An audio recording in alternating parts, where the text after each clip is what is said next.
Assalamualaikum warahmatullahi wabarakatuh. Selamat siang, Mbak Kinkin dan teman-teman semuanya. Perkenalkan saya Alif Alhaj dari Prodi Ilmu Komunikasi Angkatan 2020, kelas A dengan NIM 14106207172. Di sini saya akan mempresentasikan penelitian saya pada mata kuliah MPK kualitatif, yaitu strategi sosial media marketing brand Ensemble di TikTok.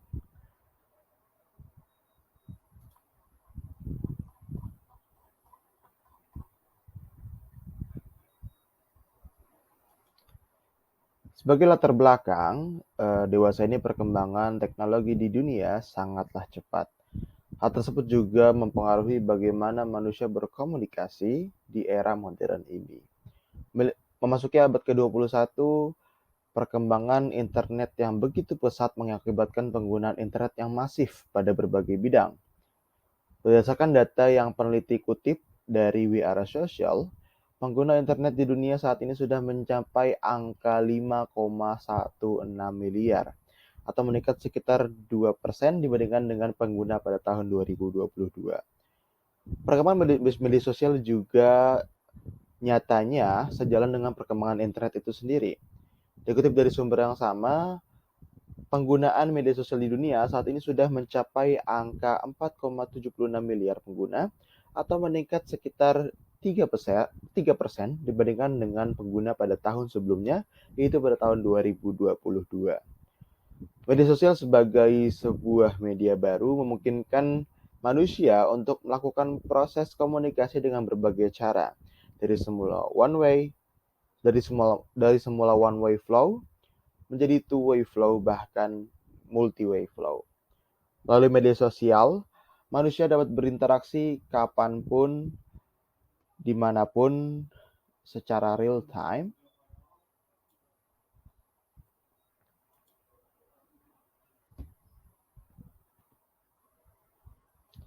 Media sosial saat ini juga tidak hanya digunakan sebagai media dalam berkomunikasi dengan teman ataupun kerabat, namun juga digunakan sebagai media dalam memutuskan pembelian. Berdasarkan hasil survei yang dilakukan oleh The B2B House, menyatakan beberapa alasan orang-orang menggunakan media sosial. Sebanyak 27,7% mengatakan bahwa mereka menggunakan sosial media untuk mencari inspirasi untuk hal-hal yang harus dilakukan dan dibeli. Dan sebanyak 26,3% menjawab mereka menggunakan media sosial untuk mencari produk yang dibeli. Maraknya penggunaan media sosial saat ini juga mempengaruhi para pelaku usaha dalam mempromosikan produk dan jasa mereka saat ini.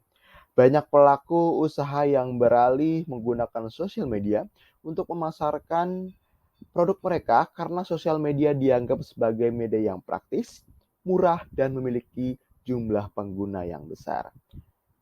TikTok saat ini menjadi salah satu media sosial memiliki pertumbuhan yang pesat selama beberapa tahun terakhir. Sejak diluncurkan pada September tahun 2016, saat ini TikTok sudah memiliki lebih dari 1,5 miliar pengguna per bulan pada Desember tahun 2022. Di sini saya mengutip data dari Deman Sage, ya. Di sini sudah jelas ya bahwa pada Januari tahun 2018 penggunanya adalah sekitar 54 juta, namun mengalami peningkatan yang cukup signifikan pada sekitar 4 tahun kemudian, yaitu menjadi 1,5 miliar pengguna. Hal tersebut juga menjadikan TikTok sebagai salah satu media sosial dengan pengguna terbanyak di dunia. Hanya Facebook, YouTube, WhatsApp, Instagram, dan WeChat yang memiliki pengguna lebih banyak dibandingkan TikTok. Di sini juga saya peneliti memaparkan beberapa data terkait pengguna media sosial di dunia. Yang pertama yaitu ada Facebook dengan 2,9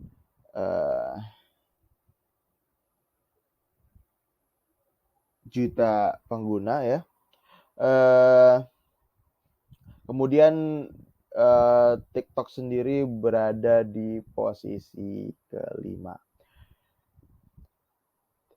Tingginya pengguna TikTok tersebut tentu memungkinkan para penggunanya menemukan produk-produk baru yang relevan dengan kebutuhannya. Hal tersebut juga yang memicu para pelaku usaha untuk menciptakan konten yang semenarik mungkin guna mengenalkan produk yang mereka jual kepada para netizen tentunya. Konten-konten yang dimuat tersebut tentunya dimaksudkan untuk menarik atensi dari audiens sehingga dapat mempengaruhi mereka untuk membeli produk yang dipasarkan. Terlebih saat ini TikTok memiliki fitur TikTok Shop yang memungkinkan para pengguna eh, para seller untuk menjual produk mereka langsung di platform TikTok. Pengguna TikTok juga difasilitasi dengan hadirnya fitur keranjang kuning sehingga para pengguna bisa melakukan transaksi pembelian dari produk yang ditawarkan langsung di platform TikTok tersebut. Nah, di sini peneliti sudah menunjukkan ya salah satu akun TikTok yaitu @itsambal. Akun TikTok @itsambal sendiri merupakan sebuah akun media sosial yang dimiliki oleh brand Itsambal.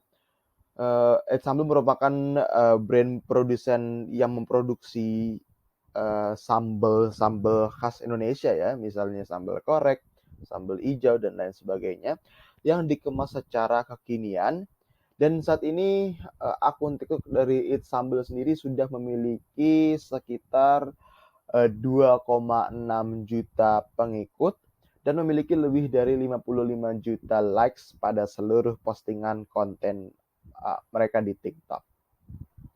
Tingginya engagement tersebut yang melatar belakangi peneliti untuk melakukan penelitian terhadap strategi sosial marketing brand tersebut di TikTok. Berdasarkan dari pemaparan latar belakang yang telah disampaikan oleh peneliti tadi, maka yang menjadi fokus penelitian ini adalah bagaimana strategi sosial media marketing pada brand Eat Sambal. Kemudian tujuan penelitian ini adalah untuk mengetahui strategi sosial media marketing pada brand Eat Sambal. Kemudian yang pada manfaat penelitian, yang pertama secara akademis, penelitian ini diharapkan dapat bermanfaat untuk kajian ilmu sosial dan ilmu komunikasi khususnya pada bidang digital marketing. Kemudian secara praktis, penelitian ini diharapkan dapat bermanfaat untuk praktisi ilmu komunikasi, khususnya praktisi digital marketing dan para pelaku usaha dalam memanfaatkan media sosial sebagai sarana pemasaran produk mereka. Selanjutnya, peneliti akan membahas terkait landasan teori yang digunakan di penelitian ini. Jadi, landasan teori sendiri sebagai konsep, peneliti menggunakan dua konsep yaitu konsep media baru dan kegiatan promosi. Manusia sudah mulai berkomunikasi sejak ribuan tahun yang lalu. Manusia menggunakan tulisan sebagai media komunikasi mereka, meskipun alat yang digunakan tidak sepraktis sekarang. Pada masa tersebut, manusia memanfaatkan berbagai medium seperti tanah, kayu, batu, kulit, daun, dan bahan-bahan hutan lainnya untuk membuat tulisan sampai pada akhirnya terus berkembang dan berkembang sehingga sampai sekarang menggunakan kertas yang kita masih gunakan sampai saat ini. Kemudian sering dengan berjalannya waktu, pertumbuhan ilmu pengetahuan kala itu yang terus berkembang setiap harinya, sehingga pada tahun 1833 ditemukan mesin cetak pertama yang dibuat oleh Gutenberg. Hal tersebut kemudian yang memicu perkembangan komunikasi massa secara masif sehingga memunculkan media-media baru pada kala itu seperti koran, tabloid, buletin, majalah, dan lain sebagainya. Setelah penggunaan media sosial semakin marak, manusia kemudian mulai memasuki era baru yang disebut dengan era teknologi.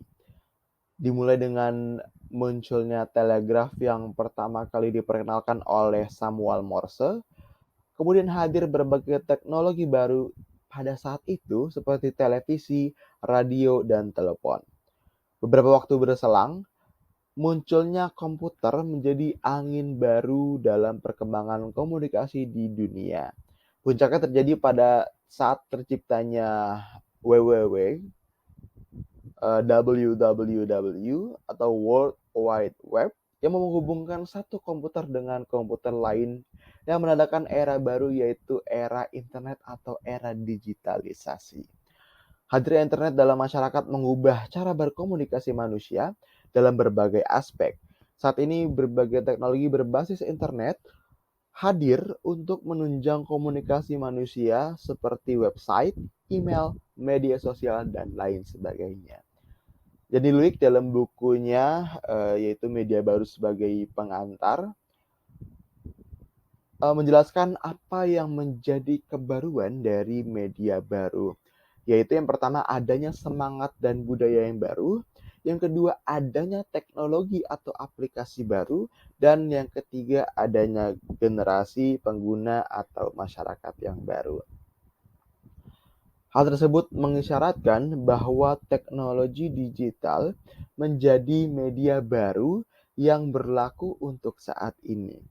Dalam bukunya yang berjudul Cyber Society, Teknologi, Media Baru dan Disrupsi Informasi, Catur Nugroho juga menjelaskan bahwa pada umumnya istilah media baru saat ini merujuk pada media digital yang sifatnya interaktif dan melibatkan beberapa bentuk komputasi yang menggabungkan komunikasi dua arah.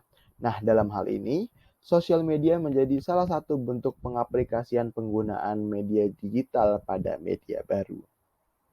Pada konsep yang kedua, peneliti menggunakan konsep kegiatan promosi. Menurut Basu Swasta sendiri, promosi merupakan kegiatan yang dilakukan oleh sebuah organisasi atau seseorang tertentu untuk mempersuasi orang lain agar tercipta pertukaran dalam pemasaran. Nah, menurut Philip Kotler sendiri, terdapat beberapa kegiatan pemasaran.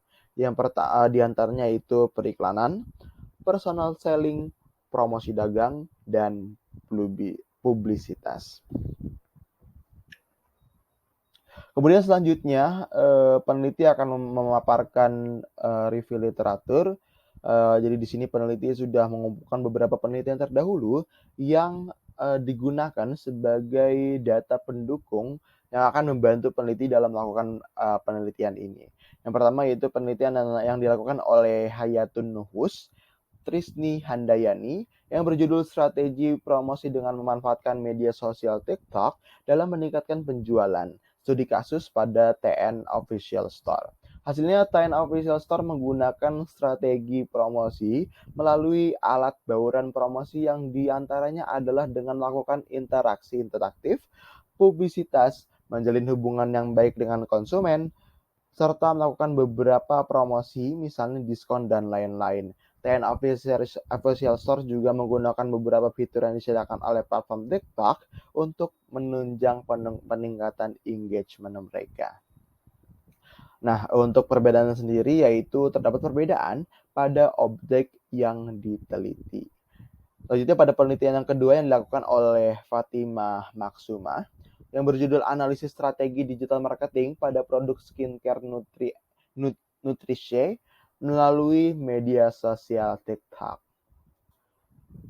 Nah, dari penelitian tersebut, hasilnya adalah proses komunikasi pemasaran brand Nourish telah dilakukan dengan efektif, khususnya pada pemanfaatan TikTok sebagai media pemasaran yang memberikan engagement yang tinggi. Perbedaan dengan penelitian saat ini adalah terdapat perbedaan dari objek yang diteliti. Kemudian pada penelitian yang ketiga, yaitu penelitian yang dilakukan oleh Chris Wardana, Bayu Dewa, dan Lina Ayu Safitri yang berjudul Pemanfaatan Media Sosial TikTok sebagai media promosi industri kuliner di Yogyakarta pada masa pandemi COVID-19. Studi kasus pada akun TikTok Java Foodie.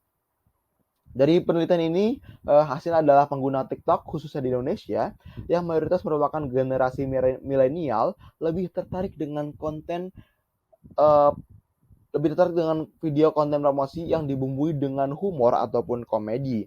Akun TikTok Java Foodie sendiri merupakan salah satu akun TikTok yang menggunakan metode tersebut sehingga disukai oleh masyarakat.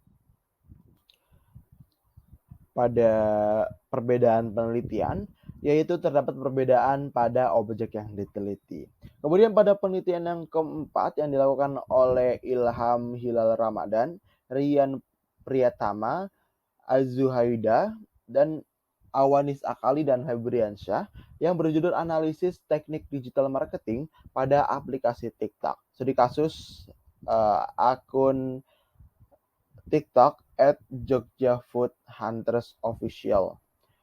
Hasilnya adalah akun yang diteliti menggunakan beberapa teknik digital marketing. Beberapa teknik digital marketing tersebut yang digunakan adalah iklan, storytelling, komedi, diskon, testimoni, tagar, dan promosi. Terdapat perbedaan yaitu pada objek yang diteliti. Kemudian penelitian selanjutnya yaitu penelitian yang dilakukan oleh Zamro Atul Fuada, Ismi Dwi Astuti Nurhaini dan Andre Rahmanto yang berjudul Digital Marketing Strategy for Campaigning at Kedas Beauty Pusat, Social Media Accounts on TikTok Application.